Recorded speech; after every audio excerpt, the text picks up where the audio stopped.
We're now going to look at workspaces in AutoCAD 2010. Now, as I said on the What's New videos, the workspaces can be customized in the initial setup screens. So let's have a look at workspaces on the workspace switching button down on the status bar at the bottom of the screen. As you can see there, it says 2D drafting and annotation, and as you move over the button, the workspace switching tooltip appears. If I click on the button there, I get a shortcut menu showing me what workspaces I have available. As you can see, 2D drafting and annotation there is set, indicated by the tick there, and what that's showing you is that is your current workspace. When you first open up AutoCAD 2010, it will also be your default workspace. You'll notice that I have 3D modeling as another workspace. You'll notice I have AutoCAD Classic as another workspace.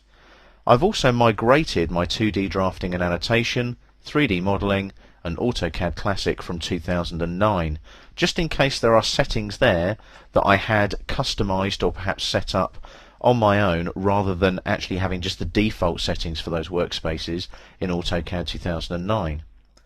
The workspace that you set up in the initial setup screens is there, and that might be an architectural workspace or perhaps an electrical engineering workspace. So as you can see, there are plenty of workspaces to work with. You can also change your settings in your current workspace and save current as. That allows you to create your own workspace. You can also change your workspace settings. You can also customize your workspace in the Customize User Interface screens. We'll cover the Customize User Interface later on in this Quick Start course. Let's have a look now at the workspaces at the top of the list. As you can see there, 2D drafting and annotation, well, we're in that already. So you can see the ribbon at the top of the screen there. You've got your draw panel, your modify panel, and so on. Let's have a look now at 3D modeling. Let's say I want to work in some 3D modeling environments. What I would do is click on 3D modeling like so. The workspace changes and changes to different settings that are stored within AutoCAD 2010. So as you can see there, my tool palettes have appeared. I can close those if I wish, like so. But most importantly, look at the ribbon.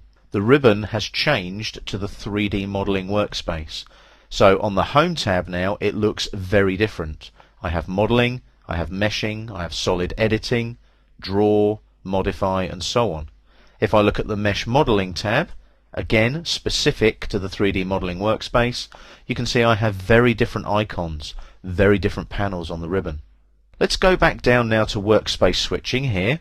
So we click on the 3D modeling now, and what we'll do, we'll click on AutoCAD Classic. Again, the workspace changes, you'll notice. The tool palettes appear again in this particular workspace, and as you can see now, we're back to our classic AutoCAD workspace.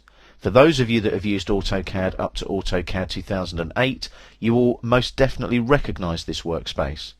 Some people still like to work in this workspace.